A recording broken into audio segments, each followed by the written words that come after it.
Bravely Default 2 is out on February 26th for Nintendo Switch and serves as the next big RPG from Square Enix. Let's take a look at 12 things you should know before buying the game. There's also a demo currently available free on the Nintendo eShop for those who'd like to try before they buy. Before we go ahead, a quick request. We upload new videos every single day, and your subscription matters a lot.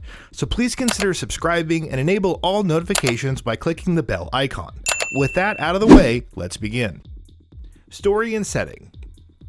Though it's a follow-up to 3DS titles Bravely Default and Bravely Second and Lair, Bravely Default 2 is more of a clean slate and seeks to emulate the first game more. It has a brand new story and cast of characters while taking place on Excellent, a continent composed of 5 different kingdoms.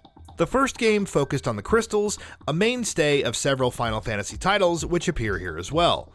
However, their greater purpose and role in the story is still unknown. Main cast.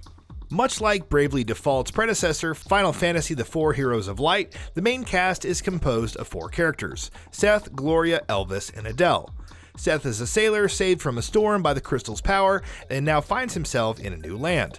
Gloria is the princess and seeks to return the crystals. Elvis is a Wiswald scholar, described as larger than life, and seeking to learn more about a book of secrets that his mentor gave him, while Adele is a mercenary who accompanies him. Regions.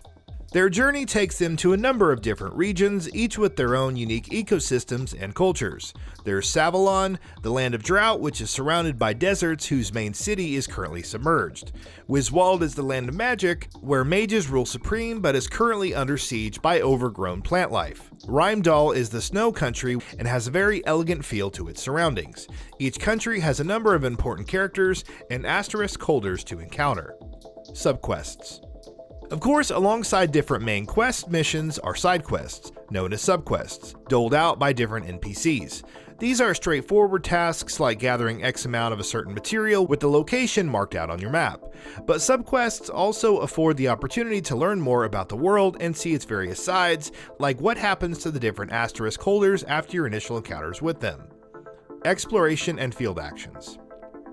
Environmental exploration is fairly straightforward, with a few neat little touches added in. While on the field, you can cut down grass to find items or attack enemies to gain an advantage in battle. Striking a monster on the field will grant a free Brave point when the battle starts. Brave and Default. Combat in the Bravely Default series works a bit differently from other turn-based games. Party members are assigned Brave points, or BP, when the battle begins, usually starting at 0. Executing an action consumes 1 BP, and this is recovered on the party member's next turn. However, by using the Brave option, it's possible to execute 4 attacks in a row, consuming 3 BP in the process. This option is good against weaker foes, but continuously using it against bosses is not recommended.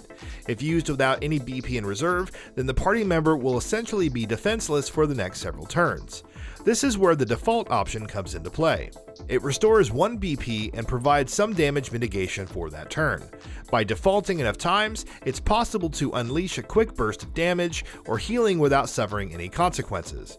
One change made in Bravely Default 2 is that party members will now be issued commands when it's their turn instead of giving orders to everyone at once and hitting go.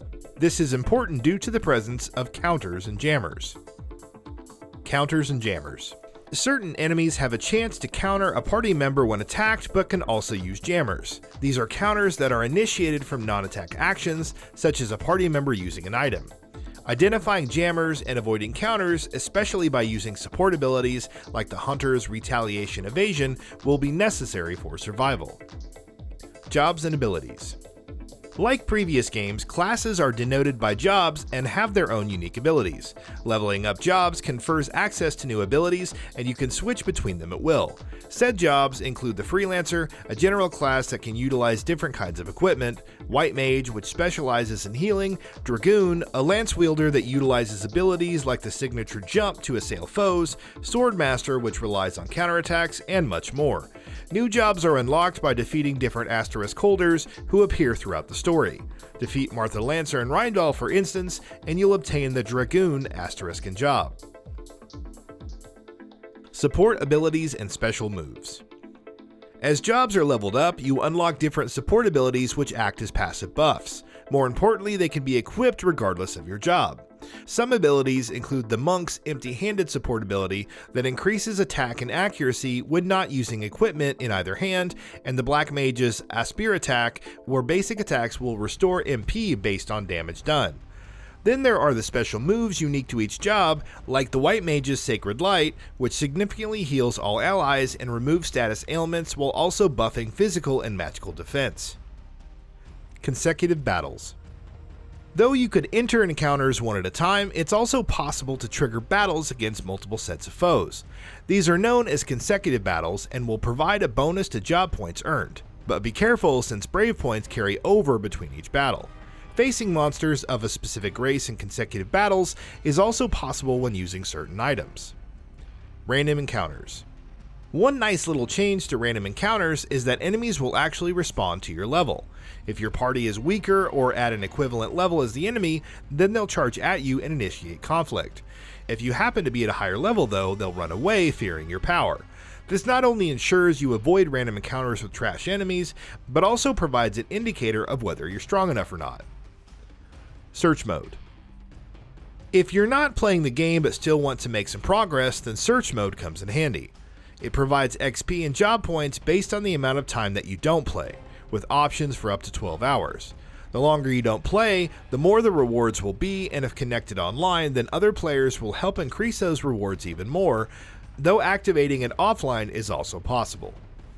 And with that, we have reached the end of this video. Have anything to say? Let us know in the comments below. Also, we upload new videos every single day on Gaming Bolt, so please consider subscribing as it really helps us out. Thanks for watching.